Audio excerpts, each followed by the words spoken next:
Grace marks. Why are you giving the grace marks? Is a main question which nobody is talking about. Why was there a need to give the grace marks when you are charging one person 1800 rupees for the examination? You are charging a general category aspirant almost 2000 rupees. I don't have the accurate figures, but they are, yeah, pretty decent.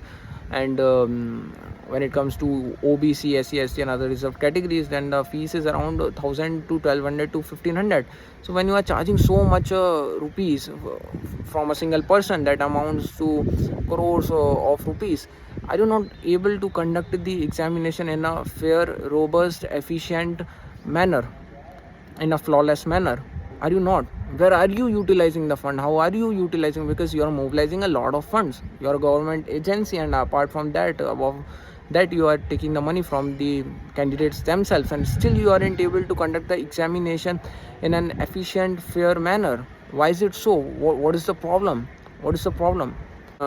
Such are the flaws. They are at both the levels. One at the upper level, at the level of the NTA, because they haven't done a robust preparation, and second is at the level, at the lower level, at the level of the execution, because it is ultimately the invigilators, the teachers, the people who have assigned their own duty, that they don't know, like, what to do, when to do, how to do. They aren't well equipped, they aren't well trained. Training, it is the training, it is the selection of the teachers, then it's the training of the teachers. And yeah, one was female and another was male. So a male teacher was, this is a lived experience, right? A male teacher was flirting with the female teacher, and she was also enjoying. And this is not a subjective thing, this is a real thing, and it was very distracting and annoying. It's examination, I have seen that in the MP board only. I saw that the brother of my friend, he was from MP board. You wouldn't believe that he got the language papers a day before. The papers were circulating on the social media platforms. Some of the YouTubers even broadcasted the paper. And mind you, this is the board examination paper, 12th board examination papers. So namaste and welcome everybody. Today we are going to discuss the recently announced Neet results by NTA, that is National Testing Agency. It is responsible for conducting various examination, and Neet is one such examination which was introduced in 2013, I guess, after the PMT, that is pre-medical test, which was conducted by the various states. It was ceased to be conducted, and later on a centralized mode of examination, that is Neet, a central level, a national level test, was introduced so as to bring more homogeneity, more standardization in the process. NTA is the examination conducting body for the Neet, and it has got a lot of flake for various discrepancies and anomalies in the examination conducted recently, the results of which have announced that have shocked the people. So there, the people are looking at it at a very micro level, and we will be trying to looking at it at a macro level. What are the structural issues concerned with the conduction of various examinations in India, in our country? See, education is the basic right? And education, what do we do with the education? We doesn't simply like get the education and go about doing the things that we want in our life. In order to prove what education we have got, in order to get the employability, in order to fulfill our interests, we pursue some courses, and to get into those courses we have to clear some examinations, be it the engineering examination, be it the MBBS examination, be it the SSC, UPSC, SI examination. And these examinations, many a times, they actually carry a lot of flake, a criticism for various reasons. The firstly and the prominently being the paper leaks, which is also the case here, but which has not been proved yet. There are incidences in Patna where the police arrested some people over the news that they have circulated the papers. The burnt papers were found, but the forensically it has not been authenticated or certified that those were the original papers, right? So we will not go into that, because they are just allegations, not the confirmations, right? So let us put aside the paper leak. Now the main issue of the people is that the aspirants or the candidates is that 67 people have got first rank this year, have got the 720 out of 720 marks, because there are 180 questions and each question carries 4 marks, so that is equivalent to I guess 720 marks. My maths is not that great, but still I'm trying my best. So yeah, and 67 people have got that number, as compared to the last year when only 3 to 4 students got full marks.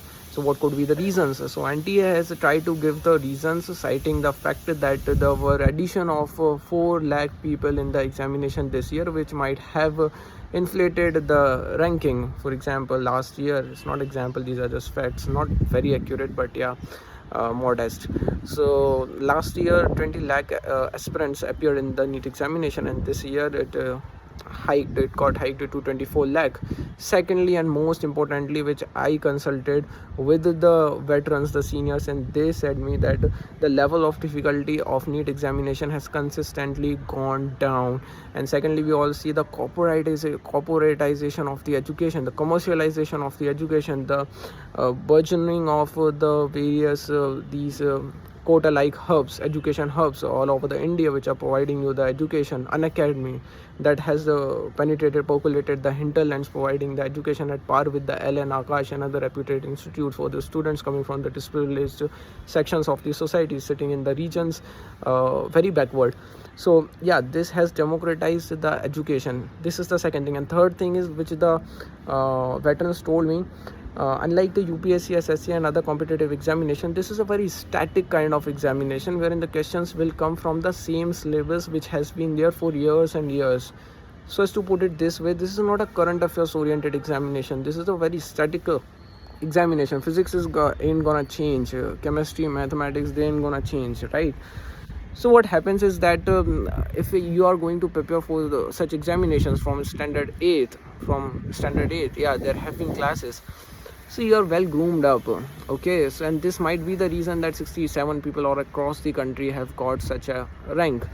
Further allegations are made that 7 candidates from the same center in the same state, that is Jhajjar in Haryana, have got full marks, and they had a very they had the same center. The roll numbers were just adjacent to each other, so this could point out to a possible corruption case of malfeasance. But that is still a point of investigation, because it might happen that they are really well prepared for the examination. We cannot say with confirmation. Okay, this is the second thing.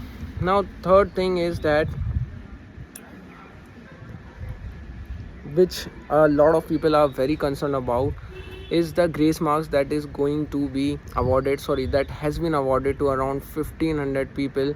For what? This is the first time in the history, and it doesn't happen in the competitive examinations. When the NTA was asked the question that why have you allotted the grace marks, which actually spiked the numbers the total marks gained by the people to as high as 720, then they said that there were some problems in the examination center. For example, the papers were distributed lately, the papers were collected on time, so there could be some problems, like the power went off, there could be some problems with the paper distribution and other stuff. We all have seen that, we all have experienced that, no matter we come from engineering, MBBS or any other background. This is the main problem, because now what NTA is saying is that we would conduct the examination for these 1500 people candidates again. Now this has raised a serious question, that seriously, I mean, see, the paper has been conducted once. There were 20 lakh people appeared in the examination. There was such a level of subjectivity, such a level of we can say that, yeah, subjectivity, that 67 people have got rank 1 as compared to the last year. So there is not consistency in the level of difficulty of the examination. Questions aren't gonna repeat themselves. The questions wouldn't be repeated, right? So if you conduct the examination for only these 14 to 1500 students again, there could be two possibilities. The question can be easier than the one conducted commonly for all the people. It could be difficult as well. I'm repeating it again. The question paper can be easier or it could be difficult again. If it is easier, then chances are they're gonna score the same number of marks again. If it is difficult, then they are gonna score they are not gonna score the marks which correspond to the practice or the preparation that they have done.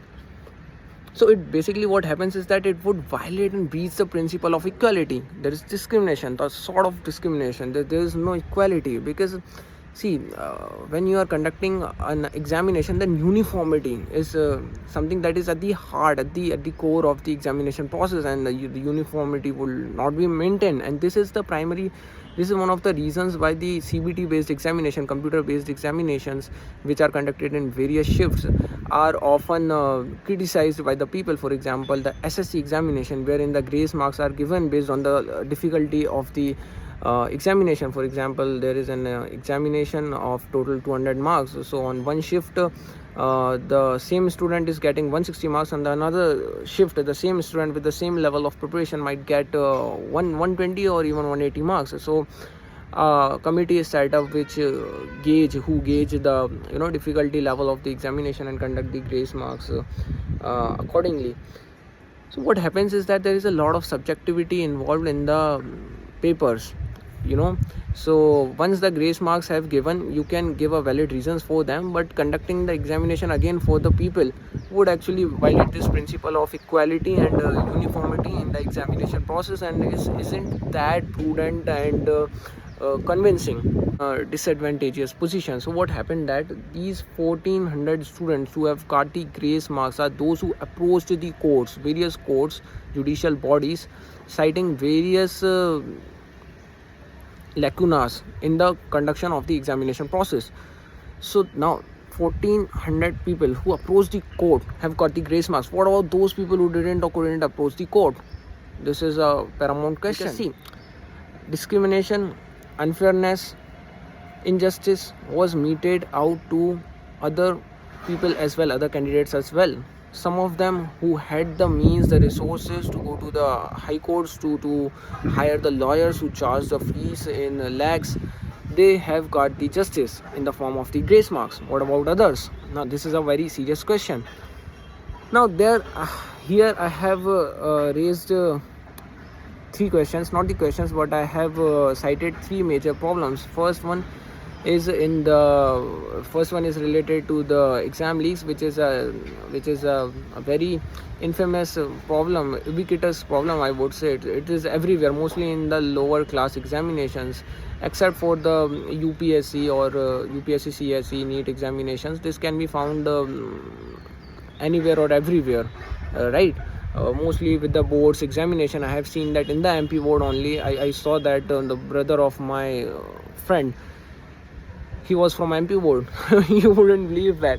He got the language papers a day before. The papers were circulating on the social media platforms. Some of the YouTubers even broadcasted the paper. And mind you, this is the board examination paper. 12th board examination marks are very important. And if you are getting a paper and if you haven't studied for that, I mean, whether you have studied or not, that is not a matter, that is immaterial. Thing is, you have got the paper by an unfair means, illegally.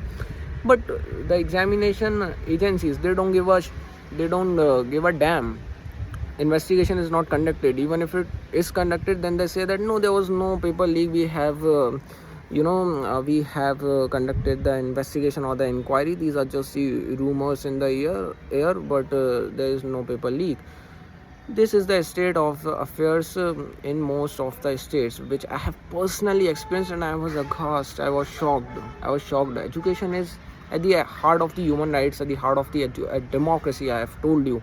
And at such a crucial juncture in the standard 12th, if you are leaking the papers, see what happens is that the language papers, English and Hindi papers, there are 5 papers in language, English, Hindi, and later the other 3 papers are according to the stream that you have chosen, be it commerce, biology, or human sciences.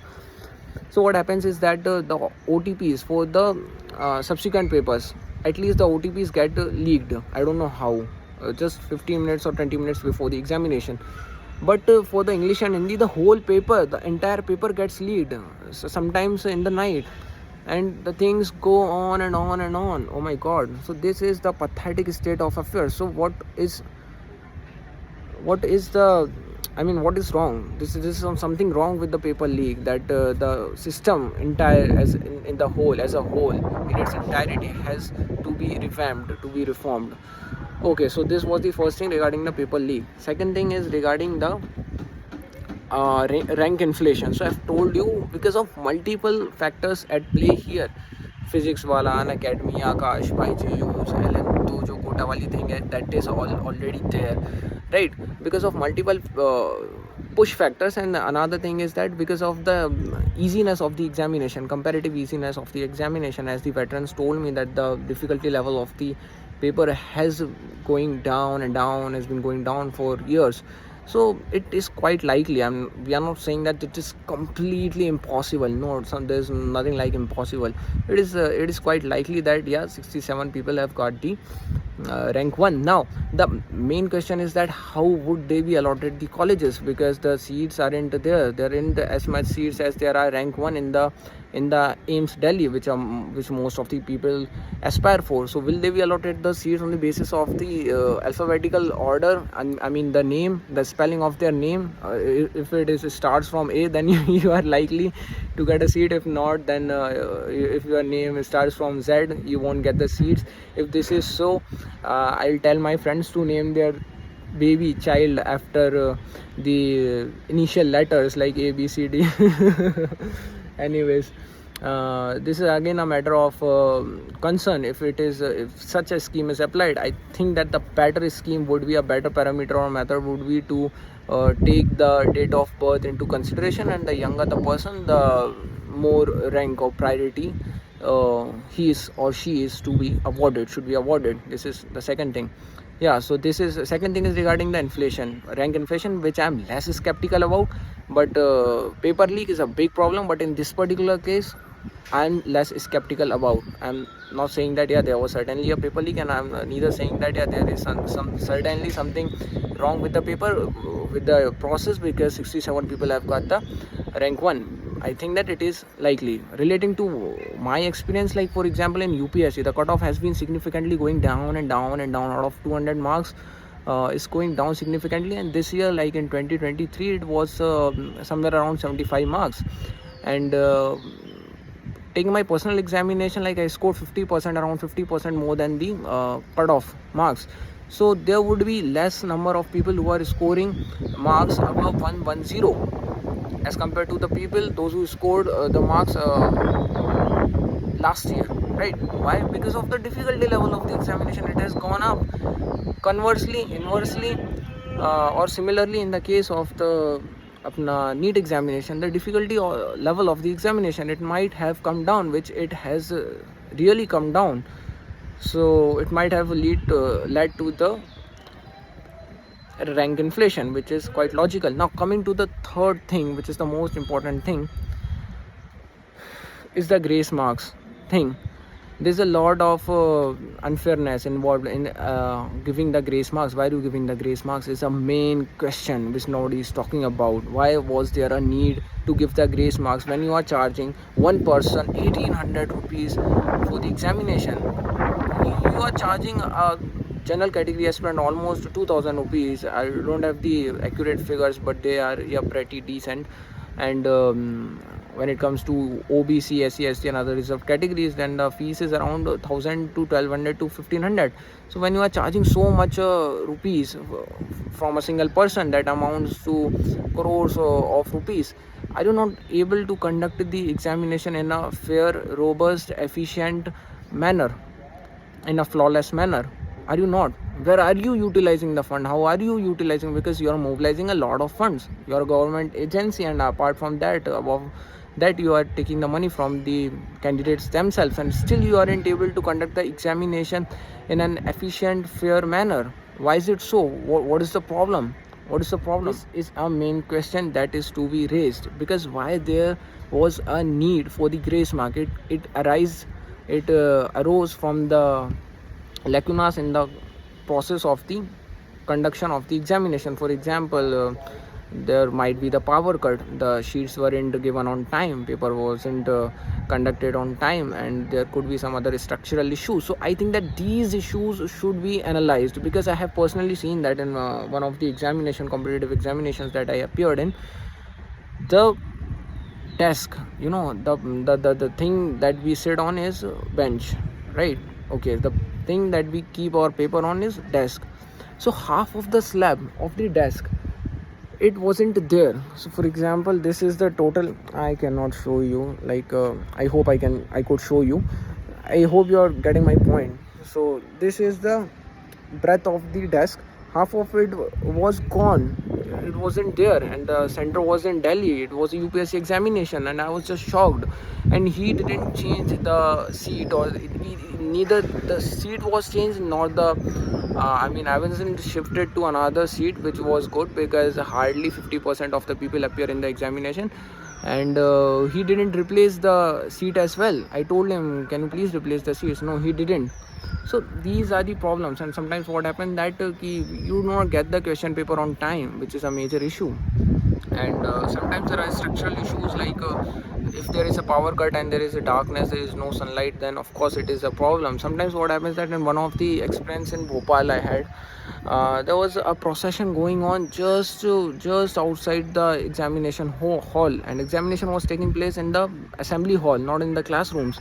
And assembly hall was just near to the main road, and a procession was going on with the songs getting played in a very loud voice and noise all over there, with people dancing. Oh my god, how can you expect people to attend their examination in such an ambience which is so distracting and annoying? So these are some structural issues. Second thing is the training of the teachers. The first one has to do with the economic infrastructure that I told you. The economic the practical physical preparations of the examination, yeah, with the physical preparation of the examination. For example, you should choose the center that is good, with a good upkeep and maintenance. You should pay nicely to the administration of the school, so that they prepare the things. And second thing is the training of the teachers, who are basically the invigilators. They should be given the training. If they aren't given the training, they won't allot the paper on time. They don't know. Sometimes they see around like, oh, paper bhi dena hai. Oh, हाँ भाई, paper bhi dena hai. Like 5 minutes have passed, everyone, they haven't distributed the paper yet. Such have been the experiences of lots of people. And in between, sometimes what happens that a wrong paper is given to a wrong person. Suppose there's a person who has to attempt the paper in Hindi, is given the English paper. Sometimes you are to attempt the paper of botany, but you are given the paper of chemistry. Such are the flaws. They are at both the levels. One at the upper level, at the level of the NTA, because they haven't done a robust preparation. And second is at the lower level, at the level of the execution, because it is ultimately the invigilators, the teachers, the people who have assigned their own duty that they don't know, like what to do, when to do, how to do. They aren't well equipped, they aren't well trained. It is the training, it is the selection of the teachers, then it's the training of the teachers. So these are the two issues, I think, which should be focused on, so as to conduct the examination in a fair, efficient manner, in a flawless manner, in a seamless manner, in an unblemished manner, right? And this is a need of the time. It is high time that the NT or other examination conducting bodies look into these issues. I think that this is a very nice advice to the administration, governance, to the government. See, every now and then some or the other examination is going to take place in the examination center. For example, UPSC conducts examination for CSE, CAPF, CDS. Then we have got our state PSC examinations. Then we have got SSC, SI examination, banking examination, other examinations.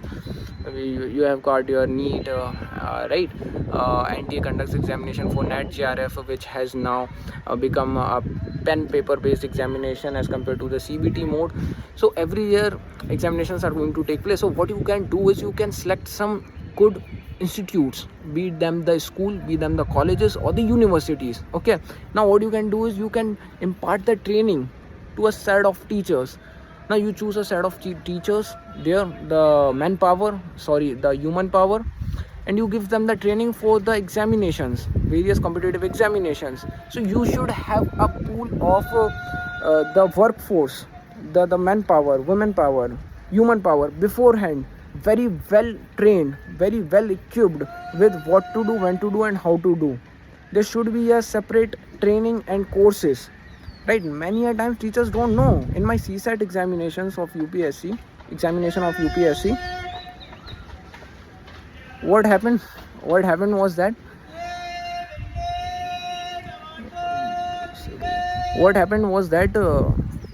there was there were two people. One was female and another was male.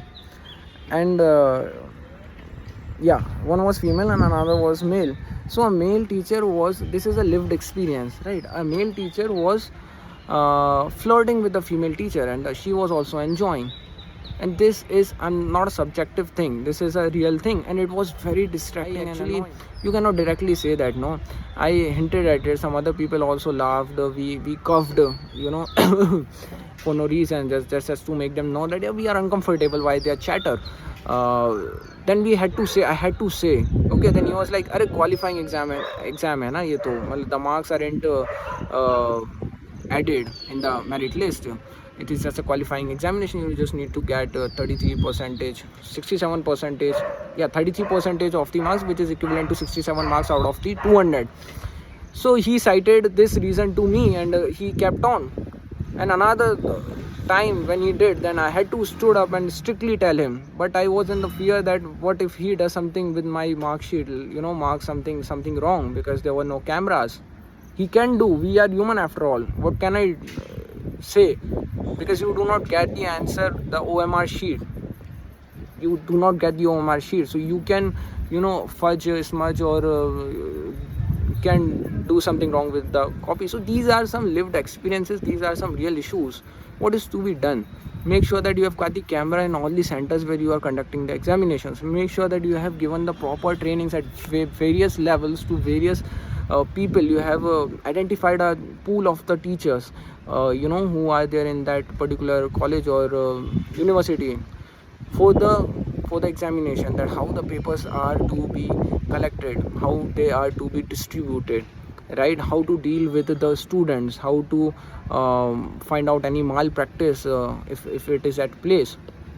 It has to be done. It should not be like make this a center or that a center. The center should not be made randomly, right?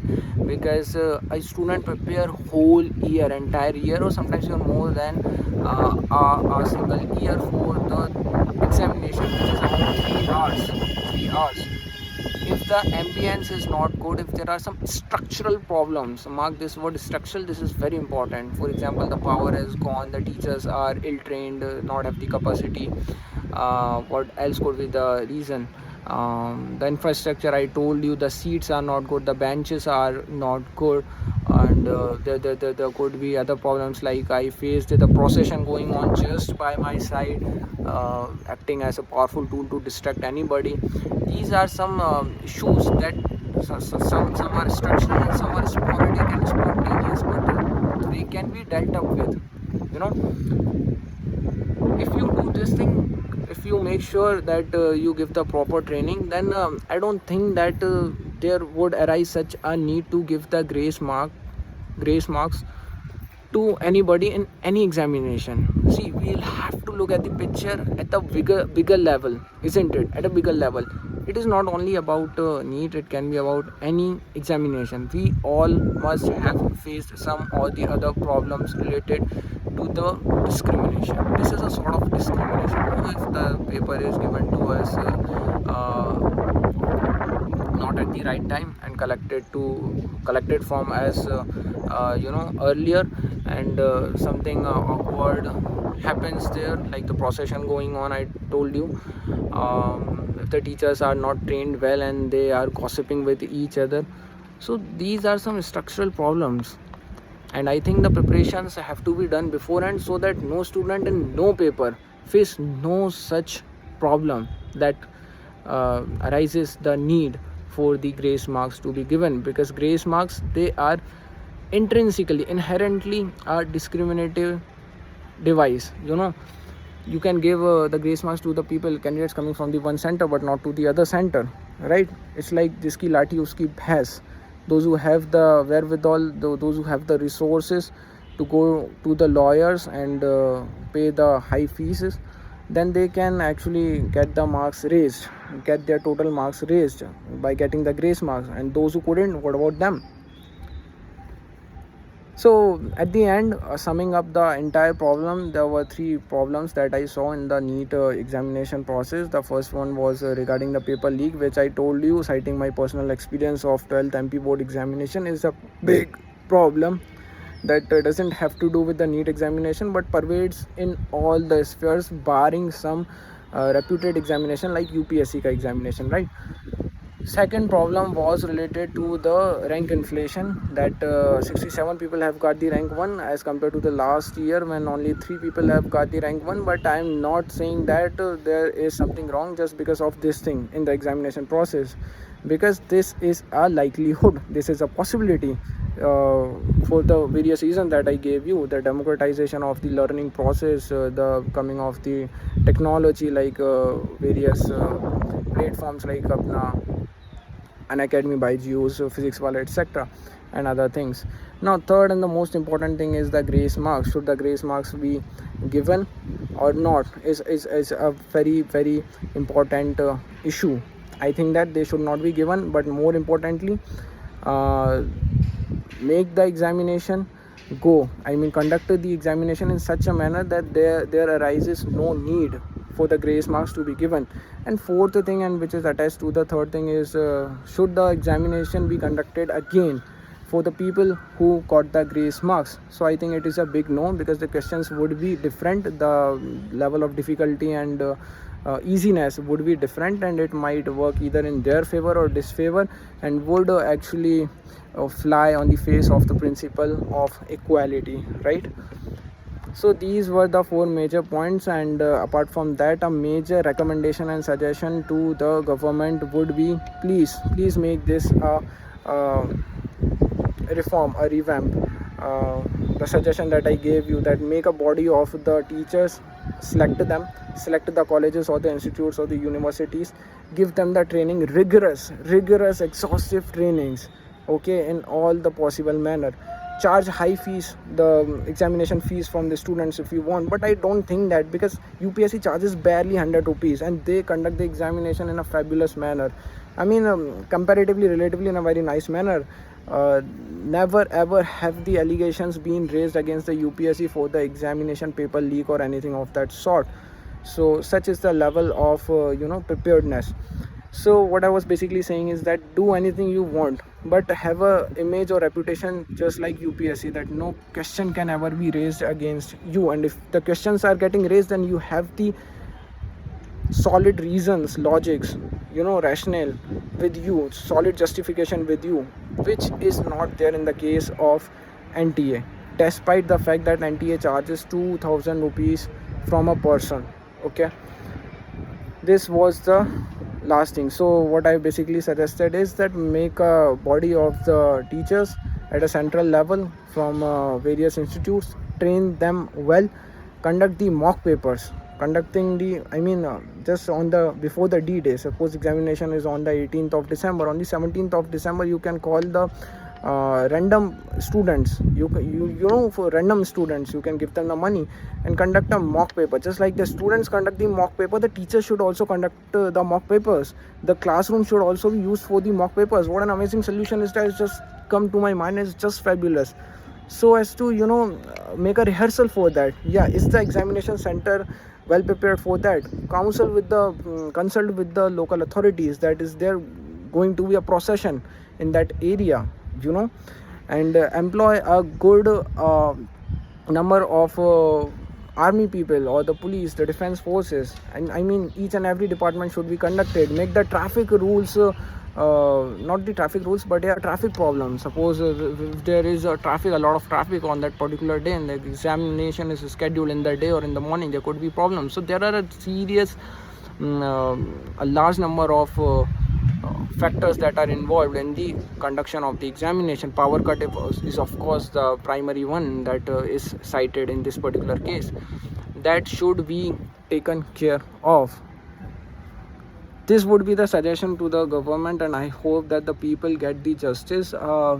Particular solution in this particular case is that if there are a lot of allegations, skepticism and suspicion on the process, and the NTA is unable to come up with a solution which is convincing and solid, then the entire examination can be conducted again. This could be a solution, not only the examination for only the 1400 people, but for whole for the 20 lakh people or 22 lakh people. The examination can be conducted again. The more early it is conducted, the better it would be. This is a possible solution, and I hope that the people sitting at the helm of the administration, governance, and the government would pay heed to this suggestion of identifying the institutes and the manpower, and giving them the etiquette training, preparing them with any or every unfortunate, misfortunate incident that can occur, and so that the examination can be conducted flawlessly without any blemish. With this, Garvit Jain signing off. Jai Hind.